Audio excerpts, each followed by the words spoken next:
ribet, ribet, ribet, ribet, ribet, ribet, ribet, ribet.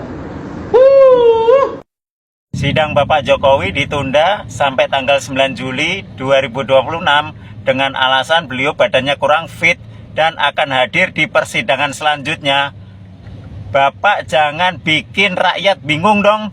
Kemarin Bapak jalan-jalan ke Lampung sehat-sehat aja tuh. Assalamualaikum warahmatullahi wabarakatuh. Ahmad Khodinuddin ya, kuasa hukum Roy Suryo, membongkar taktik senyap Jokowi, yaitu strategi licik di balik absennya Jokowi di persidangan. Ahmad Khodinuddin ya menulis di akun sosial medianya, Jokowi licik, konstruksi dakwaan meletakkan ajudannya atau Kompol Syarif yang seolah jadi saksi pelapor, modus agar Jokowi tak hadir dalam sidang ijazah palsu. Sebelum P21, bahkan sebelum ada tersangka, semua dan Jokowi sendiri mengatakan bahwa hanya akan menunjukkan ijazahnya di depan hakim di dalam persidangan. Tapi saat sudah P21, bahkan saat persidangan ya baru saja akan dimulai, sudah muncul suara-suara bahwa Jokowi tak harus hadir di persidangan atau bisa lewat Zoom. Nah, apakah ini semacam strategi atau permainan daripada kubu Jokowi? Bahkan ya, Ahmad Khodinuddin sendiri mengatakan tim hukum Roy Suryo tanggapi sidang dakwaan Dr. Tifa, jadi jaksa sudah seperti pengacara Jokowi. Jadi Ahmad Khodinuddin ya menilai dalam persidangan itu jaksa melayani kepentingan Jokowi. Ahmad atau Kompol Syarif. Jadi kami menilai ini adalah jalan keluar Joko Widodo untuk menghindari persidangan. Nanti yang hadir hanya Kompol Syarif, kemudian dia bisa buang badan. Kenapa? Anda membacanya seperti apa logika Justru seperti itu ini? kejahatan kedua Joko Widodo, karena siapapun tahu bahwa mekanisme pidana itu ujungnya penjara kalau itu dapat dibuktikan. Padahal kalau fokusnya adalah pengadilan, saudara Joko Widodo bisa menempuh jalur pengadilan perdata yang itu sudah digugat beberapa kali, tapi dirinya tidak hadir. Padahal mekanisme itu juga bisa digunakan untuk menunjukkan ijazahnya yang konon asli itu agar masyarakat menjadi reda. Lagi-lagi kalau dia tidak menghendaki anak bangsa di penjara, tentu dia tidak perlu melaporkan. Atau lagi-lagi kalau dia jujur konsisten seperti Luhut bin Sarpanjaitan, maka tidak perlu melaporkan dengan pasal yang ancaman pidananya di atas 5 tahun bahkan 12 tahun penjara. Yang lebih krusial lagi, kalau kemarin kita lihat polisi ya memainkan peran dalam penegakan hukum, melayani Jokowi sampai ada ALP itu jadi diterima, hari ini jaksa. Karena kemarin saya lihat siaran live-nya, jaksa ini sudah seperti pengacara Jokowi dalam 13 item kronologis dakwaan di primernya yang kemudian diadopsi di subsidiar baik ke 1, ke 2, ke 3 sampai ke 4 itu tidak ada satupun kronologi yang menyatakan saudara Joko Widodo melaporkan tindak pidana ini ke Polda Metro Jaya, tetapi yang selalu dikedepankan adalah Muhammad Syarif, Muhammad atau Kompol Syarif. Jadi kami menilai ini adalah jalan keluar Joko Widodo untuk menghindari persidangan. Nanti yang hadir hanya Kompol Syarif, kemudian dia bisa buang badan. Kenapa bisa buang badan? Karena kalau dakwaan primer tidak terbukti, jaksa akan lari ke dakwaan yang berikutnya, sehingga apa? Tidak peduli fitnah pencemaran terbukti atau tidak, Jokowi tidak perlu hadir, gugurlah pasal itu, tapi dia punya tabungan, yakni pasal 32, 35. Di sinilah letak jahatnya. Tadi Anda bilang JPU seperti kuasa hukum Jokowi, berarti mereka akan berani mendatangkan Jokowi? Justru dengan materi dakwaan itu dia menghindari Jokowi bisa hadir, karena di materi dakwaan itu tidak disebutkan bahwa Joko Widodo sebagai saksi korban mendatangi Polda Metro Jaya melaporkan kejadian ini. Nanti bisa jadi hanya kuasa hukum dan saksi Syarif, Kompol Syarif. Bung Ferdi, gimana? Padahal Jokowi berkali-kali menyatakan bahwa akan hadir di persidangan. Ya, siapapun tahu, ya, apalagi yang sudah berpengalaman di dalam proses hukum, di dalam proses penyidikan, siapapun tahu ketika kita melaporkan sesuatu, kita adalah korban. Dan di dalam sidang pidana, di dalam persidangan entah pembuktian nanti pemeriksaan saksi, pasti pelapor yang merupakan korban akan hadir di persidangan. Kalau dia tidak hadir, berarti dia merugikan dirinya sendiri sebagai pelapor, sebagai korban. Artinya dia melepaskan haknya untuk menyatakan kerugiannya di depan persidangan. Jadi yang masalah narasi atau dakwaan, narasi dakwaan yang dibangun oleh jaksa penuntut umum, ya itulah cara mereka. Itu dia strategi dia untuk menyusun dakwaan, ya, ya proses terjadi awalnya itu bukan berarti bahwa di situ menghilangkan ya peran Pak Jokowi sebagai pelapor ataupun korban. Tetap ya itu hanya menggambarkan bahwa proses kejadian itu adalah informasinya dia dapat awalnya dari Kompol Sarif. Tapi kalau seandainya dibilang oleh Bung Kozin tadi ada Kompol Sarif yang nanti dipasang dan akhirnya Pak Jokowi tidak hadir, Jokowi tidak perlu hadir. Nggak bisa.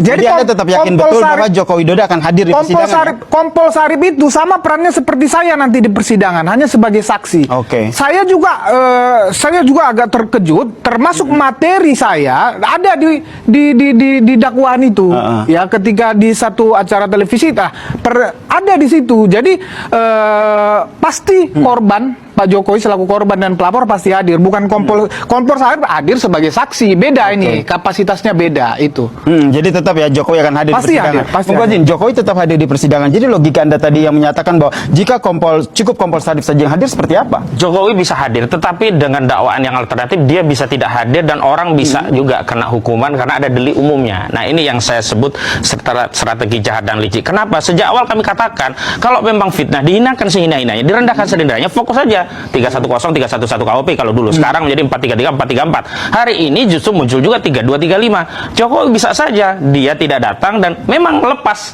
kewenangan menuntut hilang dari pasal pencemaran dan fitnah. Tetapi jaksa bisa masuk ke dakwaan alternatif sehingga yang diburu melalui pasal 32 dan 35-nya. Lalu Jadi Jokowi mengatakan begini, silahkan kalian berantem. Nah sekarang yang didomba dengan jaksa, saya mau di rumah saja, saya mau keliling saja, saya mau ke NTT, saya mau ke Lampung, saya mau ke Jawa Barat. Itu yang berbahaya sebenarnya. Karena itu dengan narasi ini saya harapkan nanti Jokowi benar-benar hadir untuk mempertanggungjawabkan. Sehingga kalaupun dia tidak hadir memang sudah kita antisipasi ada kerangka untuk tidak hadir dengan kubunya Bung Kozin tetap tidak yakin kalau Jokowi. Apakah kedatangan Pak Jokowi itu bisa setidaknya memberikan secercah apa keterangan yang selama ini membuat kita bertanya-tanya. Kalau kata Bang Sangaji, saksi pelapor juga mutlak hadir kata Pak Binsar tadi. Jadi kalau menurut Anda gimana? Bagi saya sih nggak ada pilihan bagi Pak Jokowi kecuali harus hadir. Harus hadir. Jangan, ya. Kenapa gitu? Kenapa? Kalau beliau tidak hadir, orang akan mengatakan dan membuat asumsi yang makin mencuat. Memang mungkin Pak Jokowi ini tidak memiliki ijazah asli. Nggak berani hadir tuh ke persidangan gitu. Kalau ini kan selama ini yang membuat orang memiliki bayangan bahwa seolah-olah ijazah Pak Jokowi itu tidak asli. Karena beliau itu tidak mau berkenan menyampaikannya kepada publik secara langsung. Loh ini loh ijazah saya gitu. Nah itu satu tuh membuat tingkat perhatian publik soal keaslian ijazah itu meningkat gitu.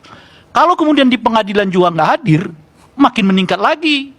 Yang berujung nanti justru kepada pertanyaan publik kepada objektivitas pengadilannya gitu. Harus hadir fisik atau boleh Zoom menurut Abang Rey? Fisik dong, nggak ada alasan pakai Zoom. Oh, nggak ada alasan pakai Zoom. Nggak ada alasan pakai Zoom. Hadirnya harus sekali dua kali, sesekali saja atau intens datang aja terus? Sebaiknya hadir setiap waktu. Sebagai bentuk? Sebagai bentuk untuk menunjukkan bahwa ijazah beliau ini memang benar-benar asli. Tidak perlu hadir setiap Itu saat. kira-kira. Pada saat dia sebagai saksi, pelapor itu ya. Ini kan pertanyaannya Pak Binsar, kira-kira seharusnya hadir apa enggak? Kalau saya mengatakan ya kalau perlu hadir setiap waktu. Setiap sidang harus hadir. Tujuannya bukan karena kewajiban itu, bukan. Karena apa? Menunjukkan bahwa beliau betul-betul fit mengatakan bahwa ijazah ini asli. Gitu loh. Nah, seberapapun Pak Jokowi punya uang banyak, triliunan mungkin, dan saya meyakini itu punya uang triliunan, kemudian mampu membayar pengacara, membayar orang untuk berpendapat lewat media sosial maupun lewat buzzer begitu ya. Itu tidak bisa orang-orang itu mendampingi Anda untuk bicara di depan pengadilan, nggak bisa ya. Makanya kemarin dalam persidangan Butiva itu ditawarkan untuk restoratif justice. Itu kenapa? Biar tidak ada pembuktian ijazah. Berarti Jokowi itu tidak hadir di persidangan. Nah, yang kedua, saya ingin terangkan, menggunakan hukum acara lama maupun hukum acara baru, itu orang yang merasa dihina sehina-hinanya, orang yang merasa direndahkan serendah-rendahnya, ya, orang yang merasa dipermalukan semalu-malunya, itu tetap wajib datang, ya, maupun di sidang awal dan sidang tengah atau sidang akhir dia wajib datang ketika pemeriksaan. Ya, jadi tidak bisa perkara dilanjutkan kalau yang bersangkutan tidak datang. Dia tidak bisa didampingi orang yang suka ngomong, apalagi yang kayak suku Apache itu rambutnya itu ya, yang dia yang bukan siapa-siapa, dia tidak akan bisa mendampingi karena sebagaimana Dokter Tifa dia hanya duduk di tengah begitu untuk diperiksa sebagai saksi. Makanya jangan main-main hukum. Dan contohnya apa? Ada enggak? Jurisprudensinya sudah sangat banyak dalam waktu yang tidak terlalu lama. 2025 itu Nikita Mirzani pernah diadili. Namanya pengadunya itu Dito Mahindra. Dia dipanggil 2 kali tidak datang, ya perkaranya diserahkan kembali kepada jaksa. Ya, akhirnya Nikita Mirzani gugur. Jadi, kalaupun kamu orang kaya, kalaupun kamu orang pernah berkuasa, punya ini, punya itu, tapi tidak akan pernah berhasil ketika Anda di depan persidangan. Ini merupakan perkara yang paling menarik nanti, karena memang syarat mutlak adalah saksi korban, yaitu Jokowi, harus hadir di persidangan. Saya kutip Hotman Paris Hutapea ya, bahwa pelapor yang merasa dirinya korban harus hadir di persidangan. Kalau hadir di persidangan, nah ini yang kelihatannya mulai dikhawatirkan oleh kubu Pak Jokowi atau Pak Jokowi sendiri, karena dia akan ditanyakan oleh Abdul Qawur Sangaji. Kira-kira mirip nggak foto yang gondrong berkumis itu dengan foto bapak yang masih muda? Itu Pak Rustam Effendi, Bang Rustam tuh. Itu kumis bukan kumis Pak Jokowi. Oke. Apalagi Mas Roy dengan kacamata sebagai seorang fotografer kelilingnya. Bakal heboh politik dan peradilan Indonesia karena berkas perkara pencemaran nama baik terkait ijazah palsu dengan tersangka Roy Suryo, katanya berkasnya sudah P21, artinya sudah siap untuk dilimpahkan ke kejaksaan dan selanjutnya untuk disidangkan.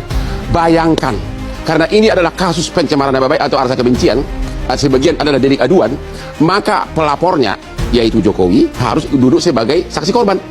Bayangkan betapa nanti tim pengacara yang galak-galak dari Roy Suryo akan mencecar Pak Jokowi di persidangan, akan mencecar dengan berbagai pertanyaan yang masalahnya apakah Pak Jokowi berani datang di sidang? Berani nggak dia? Kalau tidak, perkaranya gugur. Ini merupakan perkara yang paling menarik nanti, karena memang syarat mutlak adalah saksi korban, yaitu Jokowi, harus hadir di persidangan. Berikut ini janji Jokowi, kita dengarkan. Ya, kalau diminta oleh Yang Mulia Hakim, saya akan datang, terutama untuk menunjukkan ijazah asli dari SD, SMP, SMA, sampai S1 akan saya tunjukkan semua. Nah, jadi subject matter atau perkara pokok atau masalah pokok di Pengadilan Negeri Jakarta Timur adalah kontroversi ijazah Jokowi yang diduga palsu. Saya ulangi, ijazah palsu Mukidi atau Jokowi. Ya. Nah, Dr. Tifa dan Dr. Roy Suryo sudah diseret ke pengadilan, tetapi Mukidi tetap berleha-leha ketawa ketiwi tanpa henti. Jadi menurut saya yang awam dalam dunia hukum, Roy Suryo dan Dr. Tifa boleh saja dituduh telah menfitnah Jokowi yang mengeluh sudah dihina sehina-hinanya dan direndahkan serendah-rendahnya. Tetapi jangan lupa Mukidi atau Jokowi itu sudah menipu 280 juta rakyat atau bangsa Indonesia ya, karena tidak memenuhi janjinya, yakni akan membawa ijazah aslinya berupa ijazah SD, SMP, SMA, dan S1 Fakultas Kehutanan UGM di forum pengadilan. Sesungguhnya proses pengadilan di Pengadilan Negeri Jakarta Timur sekarang ini tidak bisa dimulai tanpa kehadiran Jokowi dengan sekaligus membawa ijazah-ijazah yang sudah dikatakan oleh Jokowi dari SD sampai S1. Ini jadi pengadilan yang paling aneh di seluruh kawasan Asia Tenggara. Saya kira semua duta besar di Jakarta juga bisa terbengong-bengong, heran ya, atas proses pengadilan yang pincang. Yang dipanggil hanya Roy Suryo dan Dr. Tifauzia, sementara Jokowi sendiri itu menikmati sandiwara pengadilan atas Roy Suryo dan Dr. Tifa itu. Si Mukidi ini tidak dihadirkan ke forum pengadilan. Jadi ini sebuah pengadilan lucu, lebih lucu dari dagelan almarhum Basyo pelawak top Yogyakarta. Sebagai orang awam, saya khawatir hakim dan jaksa pengadilan negeri Jakarta Timur telah melakukan contempt of court. Memang itu aneh ya. Mereka adalah pemilik court ya, tapi mereka sendiri yang melakukan penghinaan kepada court itu sendiri ya. Jadi saya yakin ini sudah mengambil sikap a priori. Sesungguhnya ini menghina dirinya sendiri demi membela Jokowi ya. Kalau sampai Roy Suryo dan Dr. Tifa dijatuhi pidana tanpa pernah menghadirkan Jokowi, PN Jakarta Timur adalah pengadilan sesat, menyesatkan dan memalukan ya. Tolong ini diperhatikan ya, peringatan dari rakyat biasa. Sekali lagi tolong diperhatikan ya. Terima kasih. Assalamualaikum warahmatullahi wabarakatuh. Saya kira untuk pembelajaran kita memang lebih baik diputuskan di pengadilan akan lebih baik untuk pembelajaran kita semuanya. Dan Bapak juga pernah berjanji kalau sampai ke pengadilan, ijazahnya Bapak akan tunjukkan di sana, di pengadilan. Ya, itu forum yang paling baik untuk menunjukkan ijazah asli saya dari SD, SMP, SMA, universitas semuanya kan saya bawa. Jangan percaya kalau dia akan hadir. Enggak akan. Itu pernyataannya adalah pernyataan politik, bukan pernyataan hukum. Yang menjadi persoalan, dia lebih memilih panggung politik untuk menempatkan posisinya ketimbang hadir di panggung hukum yang berpotensi menguras legitimasinya. Kan ketika menghadapi pertanyaan jaksa, pertanyaan hakim, pertanyaan pengacara, orang akan membaca kualitas orang ini nantinya. Itu dia hindari. Karena itu dia nggak pernah berani kan wawancara model-model seperti ini. Kalau belum disetting seperti ini kan, saya hanya diberitahu temanya soal ini. Tapi kalau ini detail, bahkan ada prom yang tinggal dia baca. Tapi kalau di pengadilan kan nggak bisa seperti itu.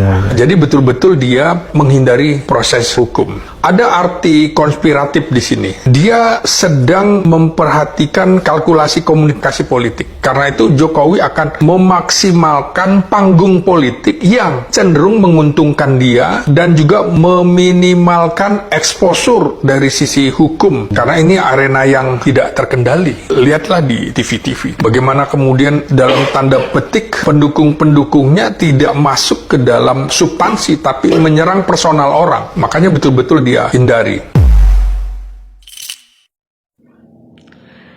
Teman-teman, jika Jokowi tidak hadir lagi di persidangan berikutnya, kita tidak perlu salahkan lagi Jokowi, ya, karena percuma mempersalahkan Jokowi. Nah, sekarang yang perlu kita persalahkan adalah pengadilan, ya, karena seharusnya pengadilannya yang segera mengambil keputusan untuk melakukan inkrah, ya, seperti halnya dalam hukum dunia olahraga, ya, yang tidak datang, ya, dalam pertandingan maka harus didiskualifikasi. Siapa yang memutuskan? Hakim kan? Pengadilan kan? Nah, kasus ijazah Jokowi pun seperti itu seharusnya. Ya, jika Jokowi tidak datang lagi ke pengadilan dan tidak menunjukkan ijazah aslinya, maka pengadilan lah yang harus bertanggung jawab. Terima kasih. Polemik mengenai ijazah Joko Widodo kembali memanas. Kali ini sorotan datang dari Fritz Alorboy yang menyampaikan pendapat agar Jokowi tidak perlu hadir langsung di persidangan dan cukup mengikuti sidang melalui Zoom. Saya ada di Pengadilan Negeri Jakarta Timur. Pas saya mau sidang ya, saya juga ada jadwal sidang. Nah, ternyata di depan itu ruang utama sidang terdakwa Tifa soal ijazah Pak Joko Widodo. Rame banget di depan, tutup para polisi banyak banget. Misalnya lagi cari makan. Nah, yang perdana kasus ijazah Pak Jokowi, si Tifa pertama. Saya mau pesan kepada Pak Jokowi, Pak, ngapain Bapak datang? Jadi kalau pada saat pemeriksaan saksi, Bapak kan nanti datang sebagai saksi. Tidak usah datang, Pak. Mending Bapak kayak rakyat, undangan rakyat Bapak layani aja. Pergi mendengar aspirasi rakyat. Rakyat di luar Jawa atau luar Jakarta ini kangen dengan Bapak. Mending Bapak ke sana mendengar aspirasi mereka, melepas rindu, melepas kangen dengan mereka, silaturahmi dengan mereka. Di sana banyak sekali persoalan yang masyarakat ingin cerita ke Bapak. Jadi di dalam aturan tidak ada yang memaksakan bahwa Bapak harus datang di Jakarta. Jadi Pak Jokowi tidak usah datang. Ngapain datang? Saya sebagai Ketua Umum Dewan Pimpinan Pusat SUSU atau Solidaritas Hukum Cyber dan UMKM dan Perkumpulan Anak Jokowi atau PAJO meminta Pak Jokowi jangan hadir di sidang. Jadi pada saat Bapak diperiksa, nggak usah datang, Bapak lewat Zoom aja. Ngapain dengar permintaan atau yang keluar-keluar si Roy Suryo, yang terdakwa Roy Suryo dan pengacaranya itu hanya pakai pengacara mereka pakai baju jas, sementara kliennya kemarin sempat pakai baju rompi orange. Jadi kepala Pak Jokowi jangan datang ya Pak, mending Bapak ke masyarakat, lihat masyarakat butuh Bapak ya, itu aja. Salam hangat, Frit Alorboy, laki-laki paling ganteng. Ini pengadilan Jakarta Timur. Bagaimana menurut kalian? Apakah kehadiran melalui Zoom sudah cukup apabila memang diperbolehkan oleh majelis hakim? Atau justru lebih baik hadir langsung di ruang sidang? Tulis pendapat kalian di kolom komentar. Kalau Pak Jokowi tidak berkenan hadir bagaimana Pak? Tidak ingin hadir di sidang? Ya berarti tidak ada bukti bahwa ijazah dia asli.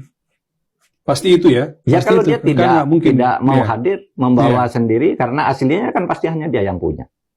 Saya melihat kasus Roy dan Tifa ini, aslinya itu adalah kan urusan ijazah palsu. Nah pidana itu aslinya sebenarnya soal ijazah palsu. Oleh sebab itu, kalau mau betul adil, itu seharusnya yang dipastikan dulu pengadilan besok ini. Apakah pengadilan terpisah? Misalnya ya, kan bisa. Pengadilan menyatakan urusan ini akan diperiksa dulu kehasilan ijazahnya, minta untuk penyidik itu mengajukan perkara biar forum lain. Atau dia langsung ngadili sendiri kan bisa. Bisa begitu? Bisa. Jadi bisa Karena ini hasil pengajian ijazah, ayo kita buktikan dulu. Kan jaksa itu punya hak loh, punya wewenang untuk mengubah sangkaan. Pasal sekian, pasal sekian, nggak cocok, saya pakai ini. Itu sepenuhnya wewenang jaksa. Jaksa bisa melakukan itu? Iya, meskipun secara etis kadangkala tidak atau jarang dilakukan karena kan sudah sebelum cocok dikembalikan, sebelum sampai 21 dikembalikan berkali-kali bisa. Tapi secara hukum dia bisa membuat dan lain. Oleh sebab itu, apalagi hakim. Nah ini kan ijazah, yuk buktikan dulu dong ijazahnya. Anda menyusuh ijazah Pak Jokowi palsu, yuk buktikan. Hadirkan Pak Jokowi yang punya ijazah. Ya. Jadi Pak Jokowi bisa dihadirkan? Ya bisa dong, bisa dong. Kalau dia tidak hadir gimana? Untuk mempertahankan laporannya bahwa dia dituduh punya ijazah palsu, padahal dia punya. Kan harus mendengar di situ. Nah oleh sebab itu harus dibuktikan dulu ijazahnya. Ayo hadirkan ijazah yang asli. Lalu di mana tidak aslinya? Lalu hakim kan bisa macam-macam kan? Bisa misalnya minta pemeriksaan ulang dari laboratorium. Kan ada laboratorium kriminal sudah dilakukan oleh Polri, digunakan untuk ini kan? Kemarin katanya sudah identik. Nah sekarang Roy Suryo demi kesetaraan dan keadilan, ya, keseimbangan dan keadilan. Asas keseimbangan ya. Itu harus atau harus diberi peluang untuk minta laboratorium lain yang lebih ilmiah sehingga bisa menjadi pembanding, karena yang Labkrim Polri ini kan banyak dipersoalkan. Minta dong untuk membuktikan keaslian ini, saya minta laboratorium lain dulu. Apakah ini asli atau tidak? Itu hak Roy untuk meminta di sidang. Iya hak dong, demi keseimbangan kesetaraan itu. Kalau enggak, lalu ikut yang Labkrim Polri, padahal itu yang selama ini dimasalahkan, harus dong diberi kesempatan kalau hakimnya mau adil gitu ya.